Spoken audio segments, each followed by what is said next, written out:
જો આખો આ પોટલીઓ લાઈવ આ બધી પોટલીઓ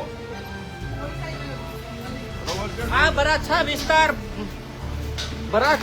વિસ્તારમાં ખુલ્લેઆમ દારૂ મળે લ્યો. સૌને નમસ્કાર. આજે અમે સૌ સુરત શહેરના મેયરશ્રીનો વિરોધ કરવા માટે અમે એમના ઘરે ગયા હતા, કેમ કે આખા શહેરને કચરું કરી નાખ્યું છે. ત્યારે અમારા જે સાથીઓ હતા એને વરાછા પોલીસ સ્ટેશન દ્વારા ડિટેન કરવામાં આવ્યા હતા. અમે જ્યારે વરાછા પોલીસ સ્ટેશનની બહાર પહોંચ્યા તો ત્યાંથી પોલીસ દ્વારા કહેવામાં આવ્યું કે અહીંયા અંદર આવવાનું કોણે કીધું, પોલીસ સ્ટેશન આવવાનું કોણે કીધું, બહાર પણ બેસી શકાશે નહીં.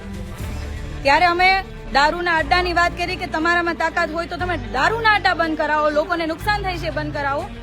ત્યારે એમણે એવું કીધું પોલીસ સ્ટેશન દ્વારા, વરાછા પોલીસ સ્ટેશન દ્વારા કહેવામાં આવ્યું તમે જાઓ વરાછા, કે તમે દારૂના અડ્ડે જાઓ. તો અમે આજે અહીંયા વરાછા વિસ્તારનો જે દારૂનો અડ્ડો છે હું બતાવવાની ટ્રાય કરું છું કે અહીંયા કેટલી બધી પોટલીઓના કાગળિયા, ગંદકી,